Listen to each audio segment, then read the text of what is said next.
आप तमाम साथियों को स्वागत करती हूँ, वेलकम करती हूँ आपके अपने YouTube channel unique Shabnam coaching online पे। मैं आज पढ़ाऊंगी कहकशां हिस्सा दोम बिहार बोर्ड क्लास 12 की उर्दू फर्स्ट चैप्टर। आप लोग बने रहें इस चैनल पे, आगे बहुत मज़ा आने वाला है क्योंकि ऐसा शागिर्द हमने कभी नहीं देखा। हम जब पढ़े थे ना तो इतना मज़ा आया था ना। आज मैं कोचिंग में पढ़ा रही थी ना तो सब बच्चा बोला था माशाल्लाह ऐसा शागिर्द शायद ही।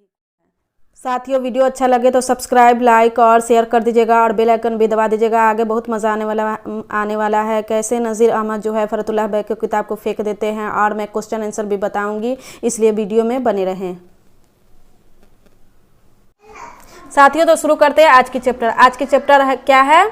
आज की चैप्टर है खाका निगारी। ठीक है, तो आप लोग से पूछा जाएगा सवाल में पूछा जाएगा कि खाका किसे कहते हैं। ठीक है, तो चलते हैं, शुरू करते हैं आज की चैप्टर। ठीक है, तो जवाब में आप लोग लिखिएगा किसी शख्सियत की तहरीर तस्वीर कसी ही खाका निगारी। पूछा जाएगा किसे कहा जाता है खाका निगारी, तो जवाब में आप लोग को लिखना है कि किसी शख्सियत की तहरीरी तस्वीर कसी ही खाका निगारी। तो यह तस्वीर संजीदा और जरीफाना हर रंग की हो सकती है। ठीक है, तो खाका किसे कहा जाता है? किसी भी इंसान की शख्सियत, उनका व्यवहार, उनका व्यक्तित्व को इजहार जाहिर करना ही क्या कहा जाता है? खाका कहा जाता है। वो क्या लिख कर बताना ही क्या कहा जाता है? खाका कहा जाता है। फरतुल्लाह बेग ने अपने उस्ताद के बारे में अपने खाका में लिख कर जाहिर किया कि उनका व्यवहार कैसा है, उनका आदत कैसा है, ठीक है, उनका व्यक्तित्व कैसा है, वो कितने बजे पढ़ाते थे, वो कब कब पढ़ाते, वो सब जाहिर किए लिखकर, तो क्या कहा जाता है? उसे ही खाका कहा जाता है। आसान शब्दों में हम बताए हैं। तो चलते हैं तो सवाल रहेगा मिर्जा फरतुल्लाह बेग के बारे में 10 जुमले बनाए। ठीक है, 10 जुमला आपको मिलेगा बनाने के लिए। तो आप लोग लिखिएगा। पैदाइश पहले डालिएगा। अगस्त 1985 में मोहल्ला चूड़ी वलान दिल्ली में हुआ था। किनका पैदाइश हुआ था? मिर्जा फरतुल्लाह बेग का। उसके बाद मिर्जा फरतुल्लाह बेग के जिद्दे अमजद मिर्जा अफजल बेग बदख्शां से तर्के वतन करके शाह आलिम सानी के ज़माने में हिंदुस्तान आए थे। मतलब कि कहाँ से? मिर्जा फरतुल्लाह बेग के जिद्दे अमजद मिर्जा अफजल बेग बदख्शां से, मतलब उनके दादा जो थे बदख्शां से कहाँ आए थे? वहाँ बदख्शां को छोड़कर शाह आलिम सानी के ज़माने में हिंदुस्तान आए थे। का नाम क्या था फरतुल्लाह बेग का? हस्मतुल्लाह बेग। वालिदा मतलब माँ का नाम मुशर्रफ जहां बेगम। और उसके बाद से मिर्जा फरतुल्लाह बेग की शादी अगस्त 1908 में उनके चचा सादिक की लड़की नसीमा सुल्ताना से हुई थी। ठीक है, 1908 लिखिएगा, अंक में लिखिएगा। ठीक है, 1908 अंक में लिखिएगा। उनके इंतकाल के बाद दूसरा निकाह पहली बीवी की बहन हमीदा सुल्ताना से हुआ था। ठीक है, फरतुल्लाह बेग की दूसरी भी शादी हुई थी, पहली बीवी का इंतकाल हो गया तो दूसरी बीवी से हुई थी। उसके बाद फरतुल्लाह बेग का इंतकाल 27 अप्रैल 1947 को बारजा हुआ। ठीक है, इंतकाल उनका हुआ, मतलब समझे। इंपॉर्टेंट क्वेश्चन है। फरतुल्लाह बेग की खाका निगारी के बारे में लिखे। ठीक है, ये हमेशा पूछा जाता है। तो नज़ीर अहमद की कहानी मिर्जा फरतुल्लाह बेग का लिखा हुआ खाका है। ठीक है, खाका है, गलती लिखा गया है, खाका। ठीक है, खाका है। उर्दू खाका निगारी का बकाज मिर्जा फरतुल्लाह बेग से हुआ था। उन्होंने नज़ीर अहमद की खाका लिखकर उर्दू में खाका निगारी की बुनियाद डाली। मतलब कि उनके जैसा कोई खाका नहीं लिख पाए। सबसे पहले खाका निगार कौन है? तब मिर्जा फरतुल्लाह बेग है। ठीक है, समझ में आएगा कि ऐसा स्टूडेंट शायद ही कोई हो सकता है। हम लोग को अगर सर डांटते हैं, बोलते हैं तो सोचते हैं कि हम नहीं जाएंगे वहाँ पढ़ने के लिए, मगर वो जो है टस से मस नहीं होता। इतना हंसी आएगा ना, आप लोग पढ़िएगा, थोड़ा समझिएगा हम पढ़ा रहे तो। ठीक है, एक दिन यह हुआ कि मैंने एक शायर पढ़ा, मालूम नहीं कहाँ का इराब कहाँ लगा दिया। मतलब जबर जेर में गलती करते थे। मौलवी साहब ने कहा है क्या पढ़ा? मैं समझा कि इराब में कहीं गलती जरूर हुई है। तो इराब मतलब जबर जेर में तमाम इराब बदल कर शायर मौजूद कर गलती कर शायर बना दिया। उन्होंने फिर बड़े जोर हूँ कि हमने फिर इराब बदल दिए। मतलब डांटे कस के उनको कि क्या कर रहा है, तो फिर वो इराब कर दिए। इससे उनका गुस्सा आ गया। कहा दानी तुम पढ़ो। उन्होंने शायर का गला ही घोंट दिया। मतलब वो शायर ही गलती कर दिए। खास भले चंगे शायर को नस्र बना दिया। वो नस्र बना दिया शायर को। अब क्या गया था। मौलवी साहब का पूरा 110 डिग्री बढ़ गया, मतलब चढ़ गया, मतलब बहुत ज़्यादा गुस्सा हो गया। 110 डिग्री उनका गुस्सा चढ़ गया। किताब उठाकर जो फेंकी तो कमरे से गुजर दलान में होती हुई सहन में पहुंची और निहायत गुस्सीली आवाज में कहा, निकल जाओ अभी मेरे घर से, निकल जाओ, न तुम मुझसे पढ़ने के काबिल हो और न मैं तुम्हारे पढ़ाने के लायक। दानी मेरे तरफ देखा, मैंने दानी की तरफ देखा। उन्होंने आंखों ही आंखों में कहा, चलो। मैंने आंखों ही आंखों में जवाब दिया, हरगिज नहीं। उन्होंने उठने का इरादा किया। मैंने उनका जान, बैठो, तुम नहीं जाओ। मौलवी साहब का यह हालत थी कि शेर की तरह गुस्सा रहे थे। कहाँ फेंके थे किताब? दलान में फेंके थे, आंगन में फेंके थे। फिर क्या हुआ, अब पढ़िएगा, सुनिएगा और मजा आएगा। आखिर जब देखा कि यह लौंडे टस से मस नहीं होते तो कहने लगे कि अब जाते हो या नहीं? मैंने कहा, मतलब देखे मौलवी साहब कि ये टस से मस नहीं होता है, तो फिर बोले कि तुम जाओ कि नहीं? मौलवी साहब ना निकालेगा उस वक्त तक हम जाते नहीं।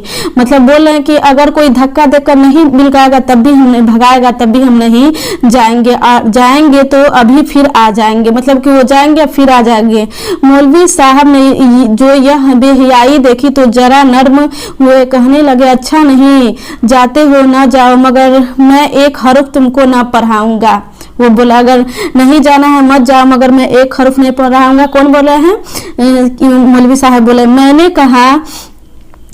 कहा ना पढ़ाए, मगर बगैर पढ़े हम यहाँ से न टले हैं, न टलेंगे। माशाल्लाह, ऐसा स्टूडेंट शायद ही कोई होता है। कहने लगे, बेटा इस वक्त मेरी तबीयत खराब हो गई है, अब चले जाओ, कल आ जाना। दानी ने सच जाना। मैं समझा कि उस वक्त उठे और मौलवी साहब हाथ से गए। दानी उठ खड़े हुए। मैंने पकड़ कर उनको बैठा लिया। कौन पकड़ा है? फरतुल्लाह बेग है ना, किनको? अपने दोस्त को बोले, बैठो, तुम अभी नहीं जाओ। मौलवी साहब यह तमाशा देखते रहे। मैंने कहा, मौलवी साहब पढ़ाएंगे तो आज पढ़ेंगे और आज पढ़ेंगे तो उस वक्त पढ़ेंगे। पढ़ना है तो पढ़ाए, वरना हमें यहाँ से न जाना है न जाएंगे। आखिरकार हम जीते और मौलवी साहब हारे। कहने लगे, खुदा महफूज रखे, तुम जैसे शागिर्द भी किसी के ना होगे। शागिर्द क्या? मौलवी साहब उनके साथ कहते हैं, मगर जिसका पढ़ने का शौक रहता है ना तो कितनों भी डांट सह लेगा, मगर पढ़ने का शौक ऐसा होना चाहिए हर एक इंसान को। ऐसा शागिर्द शायद ही कोई होता है। ठीक है, तो चलते हैं क्वेश्चन की तरफ। फरतुल्लाह बेग और मियां दानी मौलवी साहब के घर क्यों जाते हैं? क्यों जाते हैं फरतुल्लाह बेग? तो इल्म सीखने के लिए जाते हैं। आप लोग जवाब में लिखेगा, किसी अरबी शायर से मुताल्लिक सबक को पढ़ने के दौरान मियां दानी राजा की छुट्टी हो गई। किस अरबी को पढ़ने के दौरान मियां राजा की छुट्टी हो गई? नज़म और नस्र की गलती करने में। ठीक है, फरतुल्लाह बेग शायर खाने में किस तरह की गलतियां करते हैं? तो जवाब में आप लोग लिखेगा, फरतुल्लाह बेग थे। ठीक है, कौन? फरतुल्लाह बेग। मियां दियानी शायर पढ़ने में क्या गलती करते थे? तो वह नस्र को नज़म बना देते थे। कौन? मियां दानी। मौलवी साहब को पढ़ाने का क्या तरीका था? मौलवी साहब को पढ़ाने का क्या तरीका था? वह पक्का 1:30 बजे पढ़ाते थे एक दिन, दूसरे दिन फरतुल्लाह बेग क्या मौलवी साहब का क्या पढ़ाने का तरीका था? वह एक दिन फरतुल्लाह बेग पढ़ाते थे, दूसरा दिन वो पढ़ाते थे इसको क्या मियां दानी को, तीसरा दिन समझिए क्या नाम है, मिस्टर रजा को। मतलब शायर में कभी शायर हो गया, कभी नज्म हो गया, कभी इराब। एक दिन समझिए इराब की पढ़ाई, दूसरे दिन नज्म की पढ़ाई, तीसरे दिन शायर की पढ़ाई। ठीक है, चलते हैं नेक्स्ट क्वेश्चन की तरफ। मौलवी साहब अपने शागिर्दों से क्यों गुस्सा हो गए? नजीर अहमद समझाते परेशान होकर फरतुल्लाह बेग को तालीम देने से इनकार कर दी। मतलब दोनों को समझाते परेशान हो गए, इसलिए उनको तालीम देने से इनकार कर दिए। ठीक है, इसीलिए गुस्सा हो गया। फरतुल्लाह बेग ने अपने उस्ताद से क्या सीखा? फरतुल्लाह बेग ने अपने उस्ताद से क्या सीखा? तो फरतुल्लाह बेग ने अपने उस्ताद नजीर अहमद से बहुत कुछ सीखा और उनसे मुतासिर हुए। अच्छा, ठीक है, चलते हैं। ये तो हो गया फरतुल्लाह फरतुल्लाह बेग के बारे में लिखे तो ऊपर में आपको हम बता चुके, जब तक कोई धक्के दे कर ना निकालेगा उस वक्त तक हम नहीं जाते हैं और जाएंगे तो अभी फिर आ जाएंगे। यह कॉल किसका है? यह कॉल किसका आप लोग बताएं कमेंट करके। चलेगा उस वक्त तक हम जाते नहीं और जाएंगे तो फिर वापस आ जाएंगे। यह कॉल किसका है आप लोग बताएं कमेंट करके। कमेंट में ज़रूर लिखिएगा, गलत हो या सही हो क्या लिखिएगा तो आप लोग बताएं कमेंट में। यह कॉल किसका है, किसने कहा? तो ये कौन कहे थे? तो ये कहे थे, क्या नाम है, नज़ीर अहमद कहे थे। किससे कहे थे?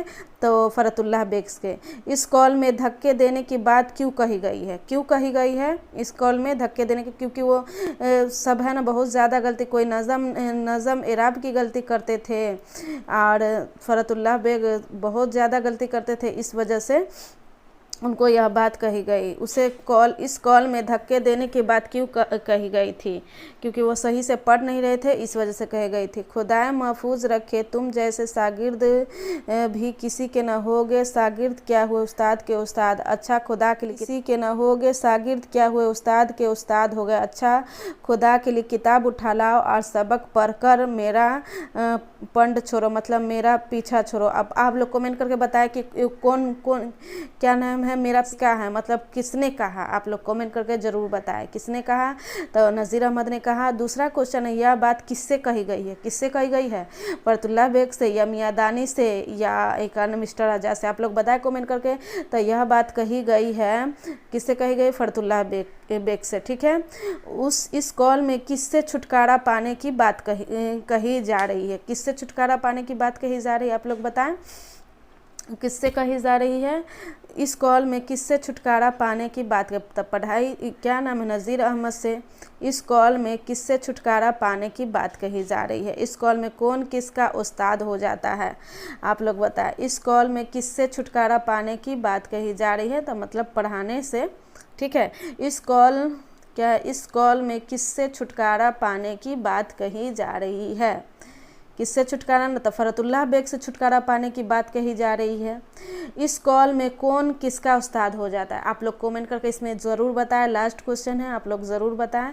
तो इस कॉल में किसका उस्ताद हो जाता है? कौन किसका उस्ताद हो जाता है? तो फरतुल्लाह बेग हो जाते हैं। किनका उस्ताद हो जाते हैं? तो क्या नाम है, मियादानी, क्या नाम, नज़ीर अहमद को हो जाते हैं। इस कॉल में कौन किसका उस्ताद हो जाता है? तो फरतुल्लाह बेग जो है नज़ीर अहमद के उस्ताद हो जाते हैं।